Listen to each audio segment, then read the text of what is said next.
കൊല്ലവർഷം 2015 മാർച്ച് മാസം. ഒരു +2 ബോർഡ് എക്സാം കാലം. ഈ ബോർഡ് എക്സാം എന്നൊക്കെ പറയുമ്പോൾ സ്റ്റേജ് സിലബസ് ആണ് കേട്ടോ. എഴുതിയിട്ട് വലിയ കാര്യമൊന്നുമില്ല, എന്നാലും എഴുതുന്നു. ഇന്നലെ ഉറക്കമുളഞ്ഞുള്ളൂ, പഠിത്തമായിരുന്നു, ഫുള്ള് സ്റ്റഡി. വാസാവും ഉറപ്പാ. ഈ പരീക്ഷയൊക്കെ നമ്മൾ എത്ര കണ്ടത്.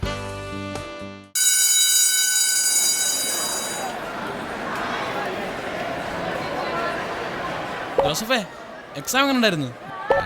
കുഴപ്പമില്ല. ലാസ്റ്റ് ക്വസ്റ്റ്യൻ കുറച്ച് ടഫായിരുന്നു. അത് പോട്ട്. എടാ, സ്കൂൾ ലൈഫ് തീർന്നടാ, ഇനി എന്താ പ്ലാൻ? ആളെ ഈ വെക്കേഷൻ പൊളിക്കണം. വെറുതെ ടൈം വേസ്റ്റ് ആക്കരുത്, എന്തെങ്കിലും ഇന്നോവേറ്റീവ് ആയിട്ട് ചെയ്യണം. അങ്ങനെ കാത്തിരുന്ന വെക്കേഷൻ വന്നു. ഇന്നോവേറ്റീവായിട്ട് എന്ത് ചെയ്യണമെന്ന് ഞാൻ കുറേ ആലോചിച്ചു. അങ്ങനെ ആദ്യത്തെ 10 ദിവസം അങ്ങ് പോയി. ഒടുവിലൊരു ഐഡിയ കിട്ടി.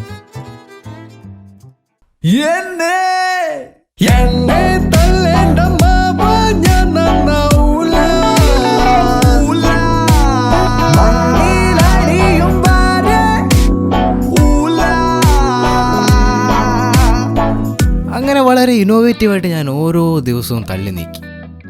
ഒടുവിൽ ആ നശിച്ച ദിവസം വന്നു, +2 റിസൾട്ട്. റിസൾട്ട് ഒന്ന് നോക്കണം. നോക്ക് സൈറ്റ് നോക്കടാ. സൈറ്റ് ബ്ലോക്കാ.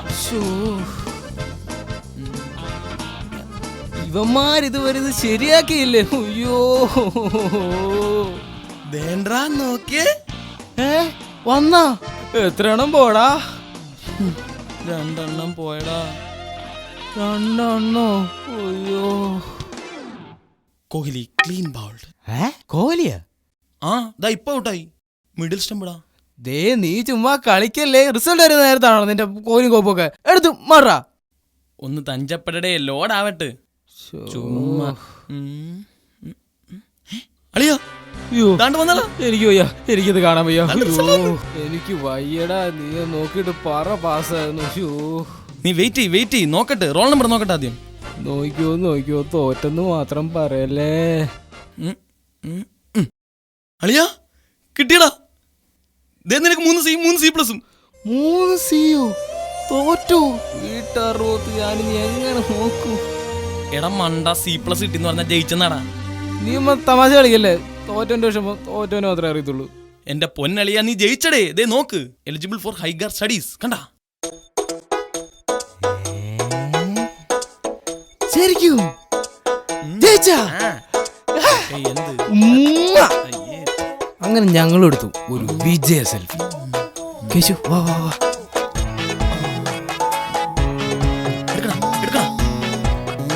ഒന്ന് പൊട്ടിക്കാം. എന്തോടെ കാണിക്കുന്നു?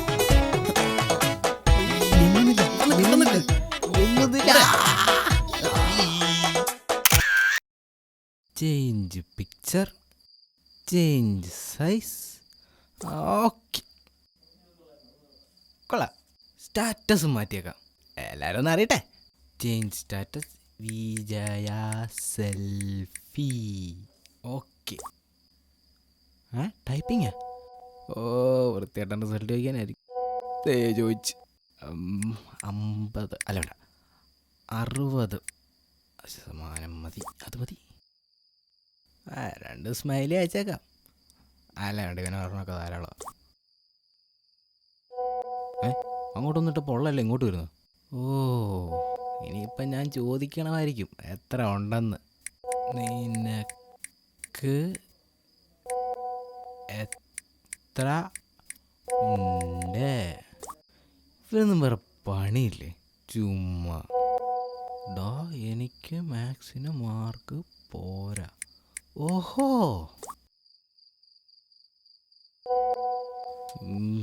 ചാടത്തേണ്ടി. ഇവനെന്ത് ഇനി പറയാനുള്ളേ? Full A+. എന്നപ്പോ തലകുത്തിക്കടാ, ഒരു കാര്യമായി. 92.45. ഓഹോ, സൂപ്പർ. ജോസഫേ, എന്നാ മേ? എടാ, നമ്മുടെ വിനായകന്റെ മാർക്ക് നീ പറഞ്ഞില്ലല്ലോ. അവനോ? അമ്മ, അവൻ ഇത്തവണ കുറവാമ്മേ. എത്ര ഉണ്ടടാ? എന്നെക്കാളും 4% കുറവാ. 4%? അവൻ നിന്നെക്കാളും പഠിക്കുന്ന ഇറക്കനായിരുന്നല്ലോ. പഠിക്കുന്നേക്കനായിരുന്നു, പക്ഷെ ഭയങ്കര ഉഴപ്പാ. ഓഹോ. ഒയ്യോ, ഒരാളുടെ മാർക്ക് പറഞ്ഞപ്പോൾ എന്തൊരാശ്വാസം.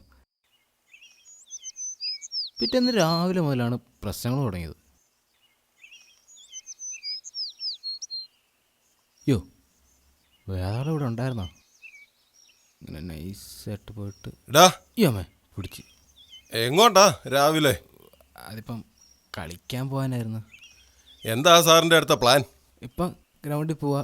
അത് കഴിഞ്ഞ് ഉച്ച കഴിഞ്ഞ് ഫ്രണ്ടിൻ്റെ ബർത്ത്ഡേ പാർട്ടിയുണ്ട്, അതിന് പോകണം. അതല്ല ഞാൻ ചോദിച്ചത്. റിപ്പീറ്റിന് ഇനി പാലായിലോട്ടാണോ തൃശ്ശൂർക്കോട്ടാണോ എന്നാ ചോദിച്ചത്. അയ്യോ, ഇപ്പം റിപ്പീറ്റിന് പോകേണ്ട ആവശ്യമൊന്നുമില്ല. ഞാൻ പാസ്സായി. റോൾ നമ്പർ മാറിയിട്ടൊന്നുമില്ല. വലിയ പാസുകാരൻ വന്നിരിക്കുന്നു. റോഡിൽ കിടക്കുന്ന വായി നോക്കി പിള്ളേർക്കുണ്ട് ഫുൾ A+. 10ാം ക്ലാസ് പാസത്തോടെ പറയുന്നത്. റിപ്പീറ്റ് പോകാൻ പയ്യെങ്കിൽ കാശ് കൊടുത്ത് എഞ്ചിനീയറിംഗ് കോളേജിൽ പോകണം. നീ ഒരു എഞ്ചിനീയർ, നീ കെട്ടുന്ന പെണ്ണൊരു ഡോക്ടർ, നിന്റെ പെങ്ങളൊരു ഡോക്ടർ, നിന്റെ പെങ്ങളെ കെട്ടുന്നവനൊരു ഡോക്ടർ. ഈ കുടുംബത്തിൽ 3 ഡോക്ടർമാർ. നിനക്ക് സ്വന്തമായിട്ടൊരു ആശുപത്രി തുടങ്ങിയാലും ജീവിക്കാം. എങ്ങനെയുണ്ട്? നിന്നെ ഒരു IIT-കാരനാക്കാനായിരുന്നു എൻ്റെ ആഗ്രഹം. അല്ല, ഈ DDT എന്നൊക്കെ ഇട്ടിട്ടുണ്ട്. എന്ത് IIT? നീ അമ്മ തമാശ കളിക്കല്ലേ. വീട്ടിലാണ് എഞ്ചിനീയറിംഗ് പോകാൻ അപകടം. എനിക്കാണ് എഞ്ചിനീയറിംഗ് എന്താണെന്നുള്ള അറിയത്തില്ല. വീട്ടുകാരതിനാ പറയുന്നത്, നീ അതിന് പോടാ. എടാ അതല്ലടാ, നമ്മുടെ കൂടെ പഠിച്ചവരൊക്കെ എന്തിനാ പോണേ? കൂടെ പഠിച്ചവരൊക്കെ എഞ്ചിനീയറിംഗിനാ പോകുന്നത്. എല്ലാവരും എഞ്ചിനീയറിംഗ്. പിന്നെ നീയാ? ഞാനും എഞ്ചിനീയറിംഗിനാ പോകുന്നത്. നീ എഞ്ചിനീയറിംഗ്? പിന്നെ എടാ, ഈ ശരിക്കും എന്താ എഞ്ചിനീയറിംഗ്? അത് എഞ്ചിനീയറിംഗ് എന്ന് പറഞ്ഞാൽ പ്രത്യേകിച്ച് പണിയൊന്നുമില്ല. ഇങ്ങനെ കമ്പ്യൂട്ടർ റൂമിലൊക്കെ കുത്തില്ല, അത്രേ ഉള്ളൂ. കമ്പ്യൂട്ടറോ? ആ, കമ്പ്യൂട്ടർ റൂമിൽ തോന്നുന്നു. അതിപ്പം ശരിക്കും എനിക്ക് അറിഞ്ഞൂടാ എന്തുവന്ന്. ശരിക്കും എന്താ എഞ്ചിനീയറിംഗ്? ഇതിപ്പോൾ ആർക്കും അറിയത്തുമില്ല. ഗൂഗിളിൽ നോക്കാം. ഗൂഗിളിനോടാ കളി. എന്താണ് എഞ്ചിനീയറിംഗ്? ലോഡാവുന്നില്ലല്ലോ. 404. ഇത് ടിപ്പറല്ലേ? എന്താണ് എഞ്ചിനീയറിംഗ് ചോദിച്ചിട്ട് ആർക്കും അറിയില്ല. വീട്ടിൽ വളരെ സന്തോഷത്തോടെ ഇരുന്ന ഞാനാ ഈ ഒരൊറ്റ സാധനം കാരണം എല്ലാം പോയി. വീട്ടിൽ അടിയന്തരാവസ്ഥ പ്രഖ്യാപിച്ചു. ഭക്ഷണം കഴിക്കുമ്പോൾ എല്ലാ അച്ഛന്മാരും പറയുന്ന ക്ലീഷേ ഡയലോഗ്. തിന്നടാ തിന്നു. പഠിക്കാത്തവൻ ഈ വീട്ടിൽ നിന്ന് ചോറ് കൊടുക്കരുതെന്ന് പറഞ്ഞിട്ടില്ലേടി നിന്നോട്? പ്രശ്നങ്ങൾ പിന്നെയും കൂടിക്കൂടി വന്നു. The good thing here, no half measures. When he saw the ball was pitched up, he went through with the shot. Raja Mansin Palace. 55% mark മേടിച്ചിട്ട് ഇന്ന് TV കാണുന്നു. പകച്ചു പോയി എൻ്റെ ബാല്യം. ഇനിയിപ്പോൾ എന്ത് ചെയ്യും?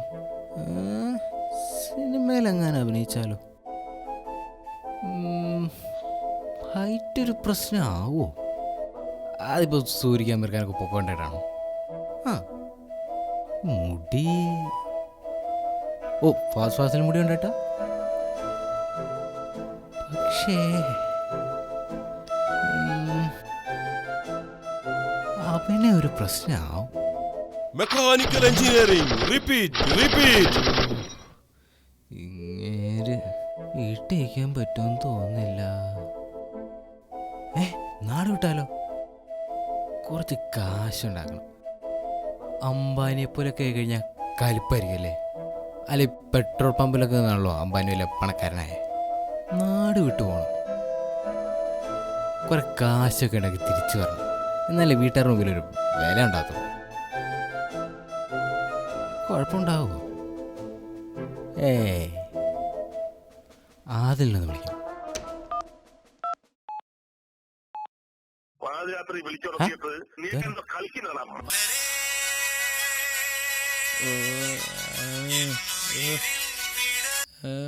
ഹലോ. ഹലോ, അത് കോളർ ട്യൂണാടാ. ഓ എടാ, ഞാൻ നാട് വിടുക. പോ. എടാ, ഞാൻ വലിയ കോടീശ്വരനായിട്ട് തിരിച്ചു വരത്തുള്ളൂ. പോയി 6 റെഡി പോ, വിട്ടു പോ. ഓ പുച്ഛം കാണിച്ചാടാ. Good by whom.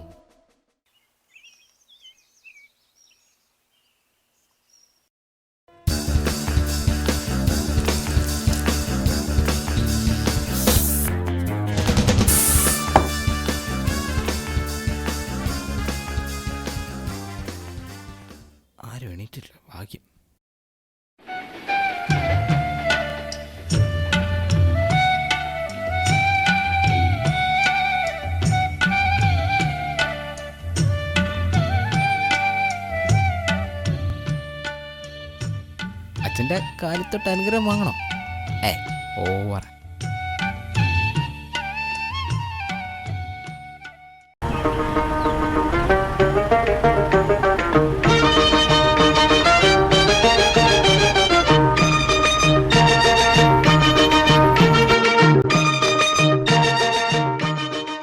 Petrol Pamba, ഇവിടെ കയറി ചോദിക്കാം.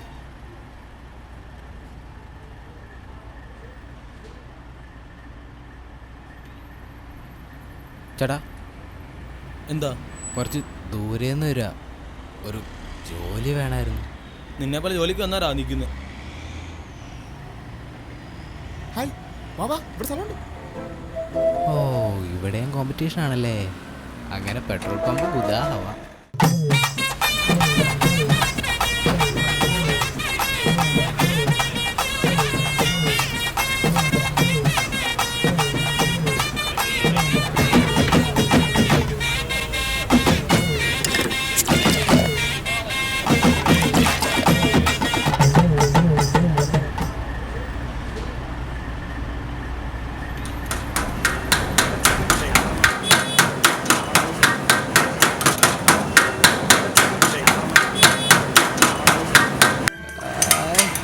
എന്തൊക്കെയാ ചുമല വെള്ള?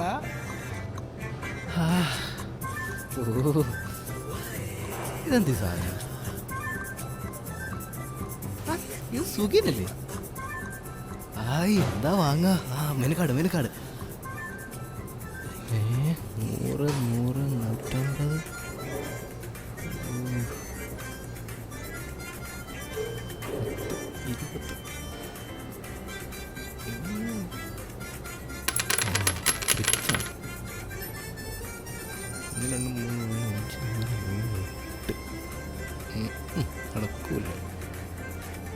എന്താ വേണ്ടേ?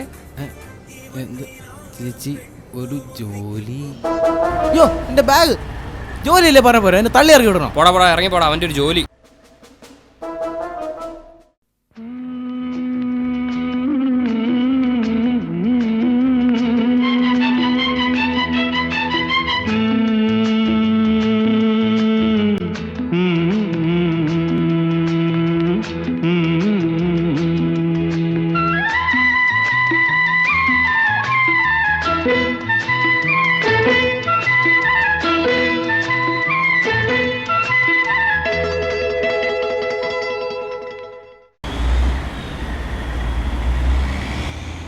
അയ്യോ,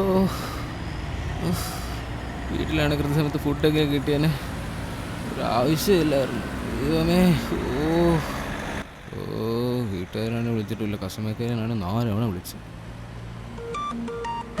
വിളിച്ചാ? ഇവനായിരുന്നു. എന്താടാ? ഹലോ അളിയ, നീ എവിടാടാ? ഞാൻ വീട് വിട്ടറാ. വീട് വിട്ട? എന്തിനാടി? ഇന്നലെ ഞാൻ നിന്നോട് പറഞ്ഞല്ലേടാ, ഇപ്പൊ ആകെ ശോകം, എനിക്ക് വിശക്കൂടാ. അപ്പൊ ഫുഡാണല്ലേ പ്രശ്നം? ആടാ, എനിക്കിപ്പോ വിശപ്പ് സഹിക്കാൻ വരടാ. വീട്ടിലാണ് കൃത്യസമയത്ത് ഫുഡൊക്കെ കിട്ടിയേനെ. അയ്യോ അളിയ, നീ ഒരു കാര്യം ചെയ്യ്, വീട്ടിലോട്ടൊന്ന് വിളി അപ്പനെ. എന്നിട്ട് അപ്പൻ്റെ അടുത്ത് പറ കാര്യം. ഒന്നുമില്ല, അയാൾ നിന്റെ തന്തയില്ലയോ, കേക്കായിരിക്കോ? വിളിക്കണ?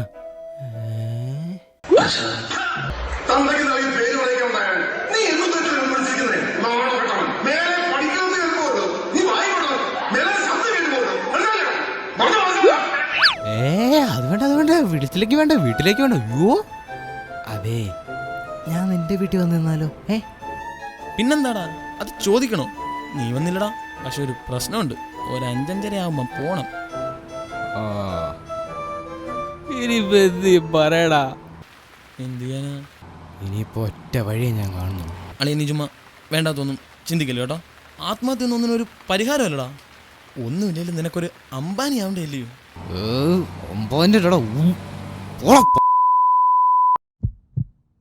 ആ തീരുമാനം എടുത്തേ പറ്റൂ.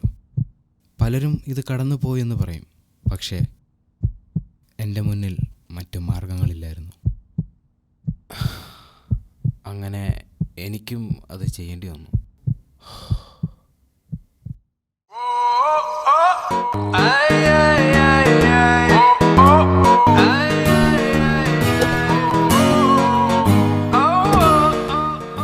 അങ്ങനെ പ്രീമിയറായി.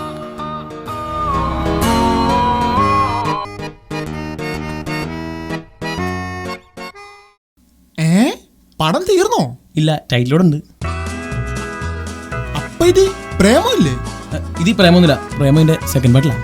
ആ, അതിന്റെ പേരെന്താ? അതിന്റെ പേര് പകച്ചുപോയി എൻ്റെ യൗവനം. ഓ, അത് പൊളിക്കും.